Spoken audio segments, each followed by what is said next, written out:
Hi, everyone. Today we're going to talk about how to work with Latin America, specifically shocking revelations on how those meetings can go. Stick around. I'm going to talk to Guillermo van Cruysen, who is a customer success manager working from Los Angeles with a bunch of customers all spread out through Latin America, from Colombia to Brazil to Argentina. And he kind of spills the beans. How is it working with those customers? What do they need? How do meetings go? What kind of documentation you might need to think about localizing, and what other aspects in the organization is important when you decide to work with that region. So stick around, listen to the whole video to be sure to hear all that good stuff.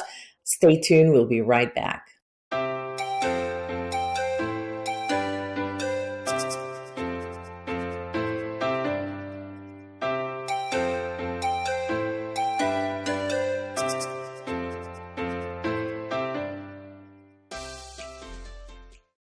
Guillermo, welcome to our channel.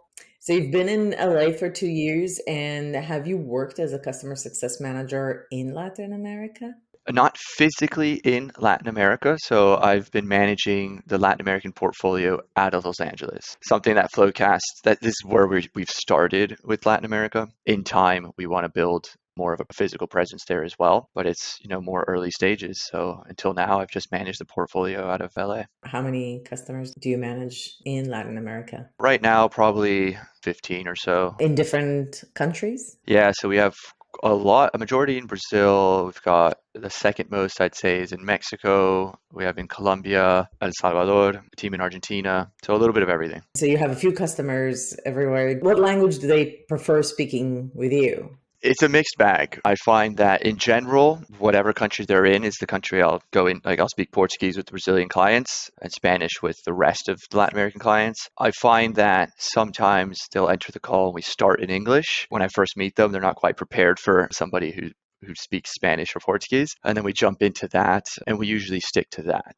Sometimes we have international teams, right, where they have people like in Mexico and in Brazil, and they might have another team in Miami or something like that. And so we've got stakeholders from different languages. If that's the case, the common language will fall into English, but it's most effective when I just jump into whatever language they're in. Do you feel like speaking their mother's tongue actually helps you create a trusted advisor relationship or a closer connection with them when you start speaking their language? Are they like having smiles on their face and like, oh, thank goodness? If you liked what you've heard so far, that's awesome. More coming in a second here, but in the meantime, I want you to click that like button so that YouTube knows that this is great content and you can start sharing it with others. Yeah, I mean, it varies. I think what if they speak very strong English, then I don't think they They feel might. the difference as much. Yeah. But I would say that even if they do speak strong English, as soon as I jump into their language, I find that they're always, in a sense, impressed, or they feel more comfortable, or they're very excited to see that they can Mhm. work with an international vendor in their own language and feel that kind of touch and that personal element of it. And then I find that the cultural synergies really come to life when I go into their language. I think that they just come off as more of themselves, and that really helps with the relationships. You touched on culture. Can you Yeah. expand on that a little bit? First of all, did you ever work with customers outside of Latin America? Or is this your first time as a CSM? You've never done it before, so you don't really have a good comparison. I'd say no, I've worked a lot throughout Latin America and outside of it throughout my entire career, really over the last 10 years or so. My first job was in Buenos Aires for Zurich, Oh. the insurance company. From then, I already began working with the Latin American teams 90% of the time, but also working with the teams out of the UK.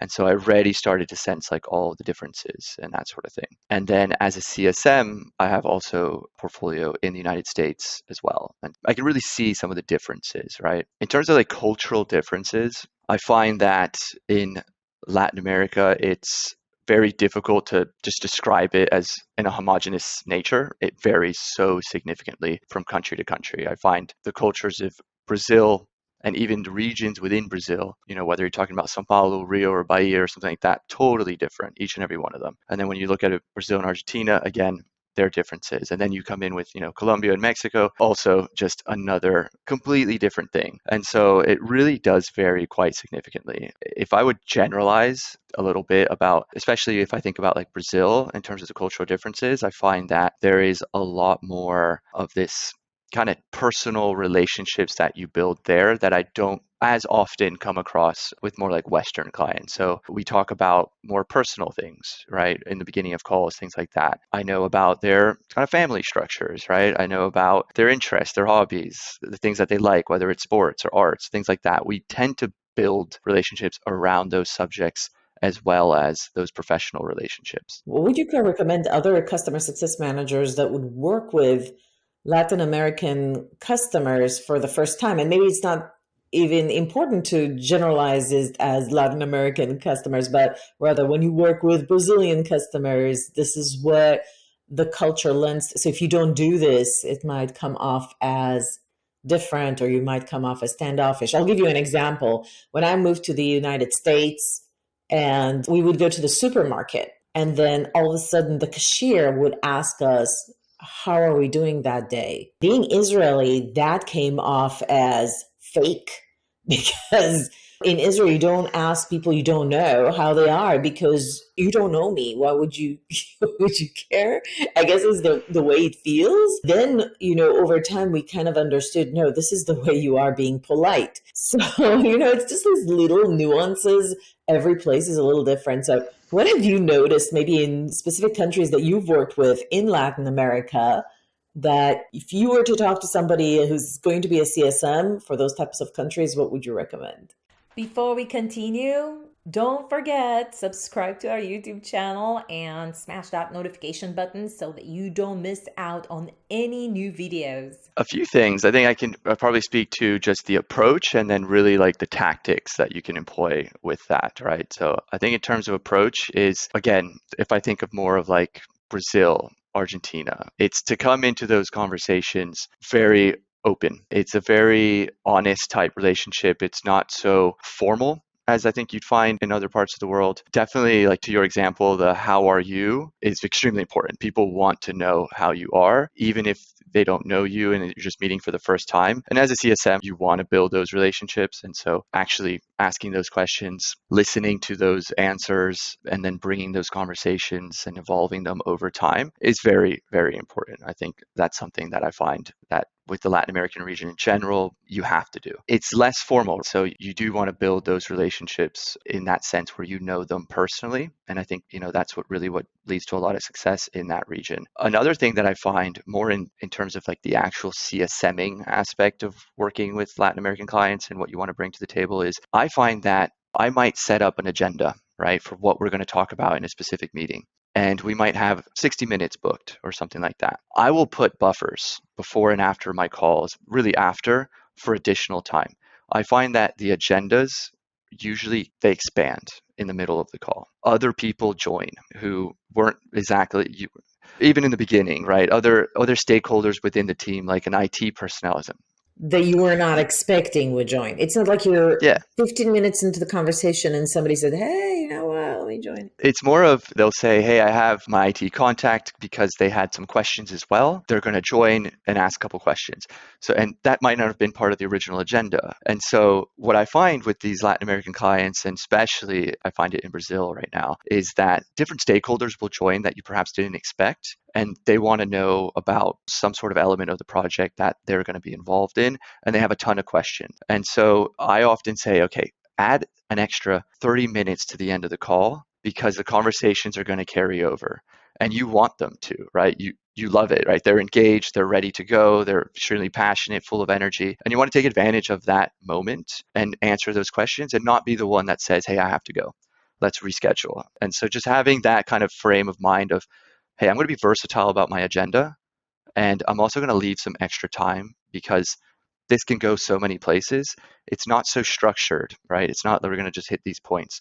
We're going to go a lot of places. In the end, we're going to get there. But the road we're going to take, it might go through a couple of exits and then back on the main road. But that's kind of how it goes. What was like the craziest thing that happened to you? That was like you completely did not expect it, but when it happened, you were like, of course. Yeah, I'd say it's not necessarily like a crazy thing, but I've been on so many calls where, like many times where I think I'm just going to speak to the main champion about we're going to troubleshoot something. And then I was on a call with one of my clients out of Mexico City, and about 15 people were on the call and they wanted a demo of the entire product start to finish. And we had 30 minutes booked. And I thought, okay, I wasn't expecting this. So I have to, obviously get demo environments ready, everything as I would have had I known. And so that has happened more than once. And in this example, it happened where there was an entire department in a room, right, on a camera ready for a demo. And I don't do demos generally. I work with post sales, right? I don't do initial things like that. So it's just kind of like, okay, I'm going to do this now. And of course, it's going to be in Spanish. And also with these sort of clients, it's not just I'm going to speak and you're going to listen. They're going to say, Pero Guillermo, I have a question. It happens like that. And you're going back and forth until your structure, you can forget about it. It's going to go wherever it's going to go. And so that happens a lot. And that touching back to that original point, just being versatile, flexible, open-minded about how things go and just not being thrown off by things deviating is something that you need to get used to when working with Latin American clients, but I find it a lot of fun. It's a really important point because of a couple of things. First of all, as a CSM, don't come with a hard agenda. Know that this might happen. It might happen more than once. And when you hire as a customer success leader, you need to hire people that can handle this, because I can tell you that if it happened to me, I would quietly freak out. I think that it's not for everybody. I come in like I have an agenda, I'm trying to be productive. It's probably going to be really tough for me. Yeah, and I mean, it's important to come in with the agenda because it's not to say I've had clients in Latin America that are quiet. They're not like that, and they're not really coming in with a ton of questions or with agenda of their own. They're just, hey, what did you want to talk about? Let's do that. And so you still bring that, right, as you would in any conversation as a CSM when you come into the call. But in a lot of times, you might find that, hey, someone else has joined, an entire department may have joined, and I'm going to just let things go and just kind of go for this ride, and we're going to go wherever we go. At the end of the day, you get to the same place. It's just the way you get there will vary from a lot of times with Latin American clients. So you mentioned some of these clients, they're quite fluent in English, no problem. But do you have, for example, some deployment where you have a lot of end users and you actually need to work with your company to produce content in the local language? Is that even an issue? Or for the most part, your customer mailing or customer marketing is still predominantly in English? Yeah, our marketing and a lot of our written content is in English. Actually, I think all of it. We're starting to build content, especially written content, in other languages as well. The good thing about and how it really works well at FloQast is that we have a very human touch nature to how we do CSMs. We automate certain things, but we don't automate all of our communications.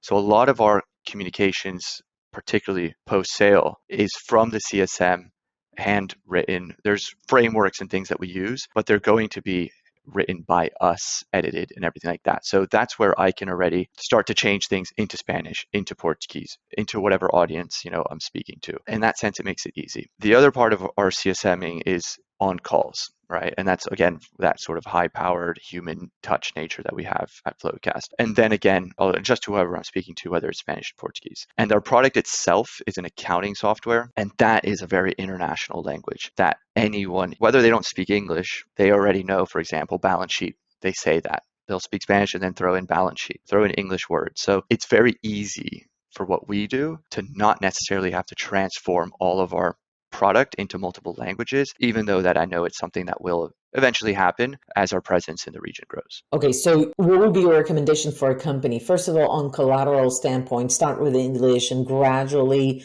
localize whatever is necessary. What is absolutely necessary to localize? In your humble opinion, like if there was an unlimited budget, what would you localize? What would be the first thing you would? If I'm thinking of how to grow in Latin America and, build a product that's geared towards that region, the first thing that I would absolutely localize is the people. I think that when clients are working with us, especially in Latin America, they want to have human conversations.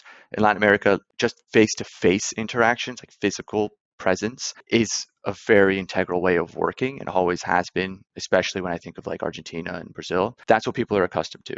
Since 2020, all of that has changed. It's now over Zoom, and that's fine. And a lot of that has translated into the Zoom room just fine. But the first thing I would say is you want people who can speak the language, one, and speak the culture and be sensitive to that culture and kind of have those skills of, I know how it works there and I'm ready to kind of take it on anyway. That's the first thing I'd localize. The second thing I'd say is probably support material. I think in terms of sales stuff, all of that, you're going to be doing it personally anyway. Once you have a client that's using the tool and they don't necessarily always want to have to ask for small things, having support material in localized languages is going to go a long way in their enablement and empowerment of how to use the tool without overly relying on their CSMs. Even though they can, at least here, you can always rely on us. But at times people just want to have that ability to do it for themselves. So I'd say that's probably the second thing I start to localize. It varies from SaaS company to SaaS company, but then the product itself as well. The plan for you guys is to, as you continue to grow as a company, the goal is to have you maybe kind of like grow into a team leader role and then start hiring people actually locally, physically in those various countries where you have different customers? Yeah, I think in an ideal world, that would probably be how it would look, right? You want to have people there, like I said, who can speak the language, speak the culture, and then develop that product expertise. They're in the time zone. They can go and do, on-site visits. I think that in Latin America, those are all the things that people want on a customer side. For us, whether or not that materializes really depends. There's a lot of barriers to growing in the Latin American market in that sense, in the way that I described there. I don't think it's always easy. Conditions vary significantly from country to country when we think about things like inflation and how that impacts pricing. It can be extremely difficult and volatile in certain places. And so having a strategy for the region is very difficult to have one homogeneous strategy for the whole thing. Having individual strategies for each country is probably the way to go, but even within each one, it varies so much from what you see in the United States or in Europe. And so there are times where it works better. There are times where it's not the right approach. And there are times I think where a lot of teams or companies would prefer to have the operations and everything out of here, find the language skills that you can, and then just have people that work and manage the portfolio from here. I prefer being able to localize and everything, but I think that it depends on resources and then how much risk you want to take